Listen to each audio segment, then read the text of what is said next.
कि क्या रोजे की हालत में मुतालिया पाकिस्तान पढ़ना जायज है या नहीं। अब मैं बड़ा हैरान हुआ कि इस क्वेश्चन का क्या मतलब निकल सकता है। तो बाद में जब इसके ऊपर हाईलाइटेड मेरे पास ये कुछ पेजेस आए तो पता चला कि ये तो बात ही कुछ और कर रहा है। मसलन उन्होंने कहा जी कि देखो आप ये कहते हैं कि रोजे की हालत में झूठ नहीं बोला जा सकता। तो हम जो किताब के अंदर पढ़ते हैं इसमें 50 to 60% जो है वो झूठ लिखा हुआ है। मसलन कानून की नजर में तमाम शहरी बराबर है, कानून की खिलाफ वर्जी करके कोई शहरी सजा से नहीं बच सकता। फिर बुनियादी हकूक, आइन में शहरियों के बुनियादी हकूक की जमानत दे दी गई है। आला अदालतों के जरिए तमाम शहरियों को तहफ़्फ़ुज़ दिया गया है। अवाम के जान माल का तहफ़्फ़ुज़ रियासत करेगी।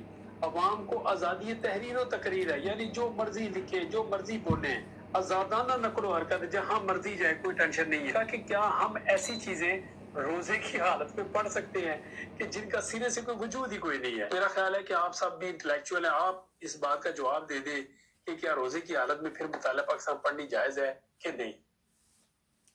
अस्सलाम वालेकुम वरहमतुल्लाहि वबरकातुहू। बात तो बड़ी काम की है। पंजाब टेक बुक बोर्ड की जब तक राजा गालिब साहब चेयरमैन रहे, बड़ी रिसर्च करते थे। आप उससे अंदाज़ा लगा लें किस तरह अरक बीनी से उन्होंने जंग जमल भी उस वक्त थी, जो 40 साल से ऊपर लोग हैं ना, उन्होंने अपनी इस्लामियात की किताबों में जंग जमल भी पढ़ी हुई होगी। अब नहीं करते, अब तो कच तो खून हो जाता है। स्पेशल आपके साथ प्रोग्राम लेके आए जसूसी का, इंटेलिजेंस उसका, उस वाले से बात कर लेते हैं। 25 मार्च 1992 को कप जीता था, उसके बाद नसीब नहीं हुआ। और इसी के हवाले से इसी में वो किरदार है जिसका हम जिक्र करेंगे।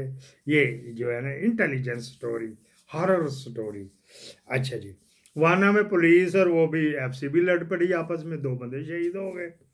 तोरखम में भी एफसीबी लड़ पड़ी, पुलिस भी लड़ पड़ी और एफआईए भी लड़ पड़ी कि कस्टम की गाड़ियां हम लेंगे, डंडों से मारा गया, वो भी कान बचा कुआं हो गया। मुस्लिम लीग में पीपीपी में थम गई और मिलिट्री इस्टेब्लिशमेंट और एमकेएम में भी थम गई। फिर उन्होंने कहा जी खोलते हैं हम 47 नंबर वगैरह वगैरह। और ये जो बंदर बांट हुई है, जो अवार्ड दिए गए, जगन काजम को भी मिल गया जी। मैंने आपको बताया था पर मैं बुलाऊंगा, राजा सिकंदर के साथ रिश्तेदारी है कि नहीं है, आर्मी चीफ के साथ रिश्तेदारी। मेरा आप वो एपिसोड था ने, अगर जगन काजम के ऊपर था। अच्छा जी, मैंने आपको कहा था मैंने इसको एक बंदे के साथ बोसो कनार करते पकड़ा हुआ। अच्छा जी, फिर बात क्या है, हनीफ बासी ने रगड़ दिया, शायद खान बासी पहले ही रगड़ा।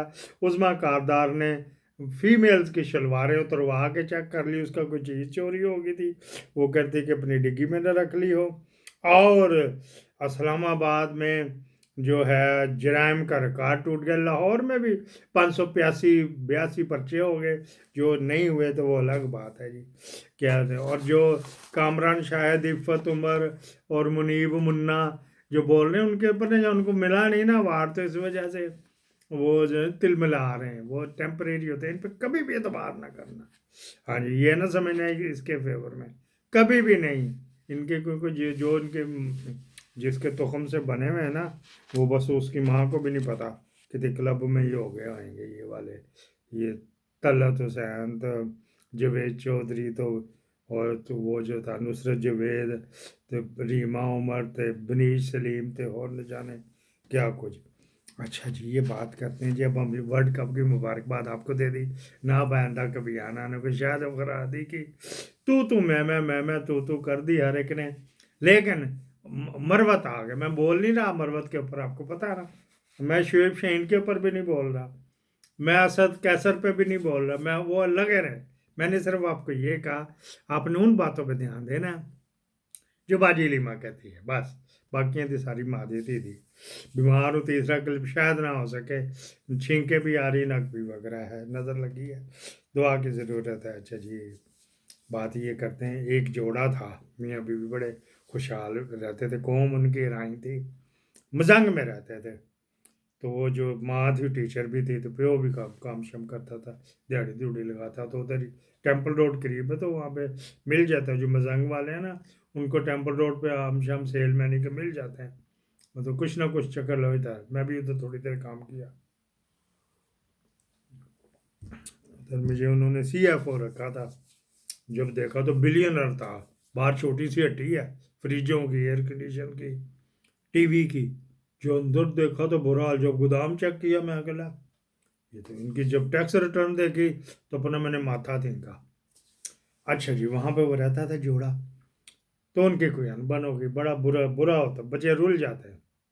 फिर उनकी जनाब अनबन हो गई तो तलाक हो गई या खुला हो गई।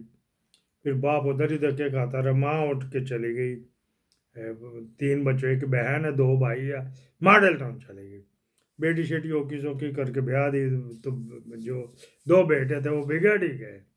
हाँ जी, उसमें एक बेटा वर्ल्ड कप भी जीता हुआ, बिगड़ा हुआ ऐसा वर्ल्ड कप जीत गया। उन्होंने उस बेटे ने उसके दूसरे का वो क्या बुक की, जुए की बुक है उसकी, मियाँ असलम के, और आप मुकाबले पे बुक चलती है, क्रिकेट के जुए की बात कर रहे हैं।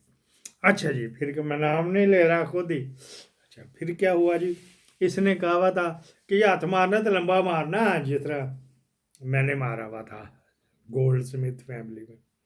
ये बातों बातों में कह दो, उन्होंने कहा जी हमारे उस्ताद ने किया तो हम भी करेंगे। हाथ मारा जी उसने सैकड़ों की कुड़ी के साथ।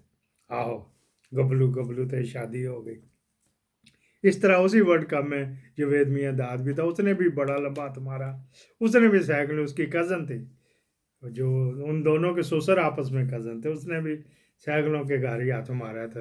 आहो, जुवेद मियाँ दाद का बेटा अपने बाप से भी बड़ा निकला, उसने हथ का मारा दाऊद इब्राहिम की धी के साथ, शादी हो गई भी। जुवेद मियाँ दाद इंडिया में बैन हो गया।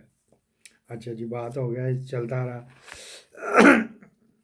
उसने जो बड़ा, एक बड़ा भाई था, छोटे की कहते बुक थी, बड़ा भाई बन गया क्रिकेटर, इसके साथ साथ वर्ल्ड कप भी जीता। आपकी बातों में से नाम निकाल लेना। उसका वो इंडिया के जिसका जिस तरह इसके मुआशके चल रहे थे उसके भी चल रहे थे, इंडिया आना जाना के उसके। उसने फिर उस वक़्त की मिस वर्ल्ड या थी, या मिस एशिया थी, या मिस क्या सुष्मिता सेन, वो फंसा ली उसने। गपलू गपलू शुरू हो गया वगैरह वगैरह। जनरल पाशा, हम उसी के ग्रुप के थे। ये थे कर्नल कर्नल इम्तियाज़, फिर ब्रिगेडियर हुसैन, फिर कर्नल हसन। अच्छा जी, फिर क्या था, यो राजा वसीम कर्नल, ये सारे ग्रुप बंदी थे। इधर फैज़ का ग्रुप था, हमने दी मंजम का ग्रुप।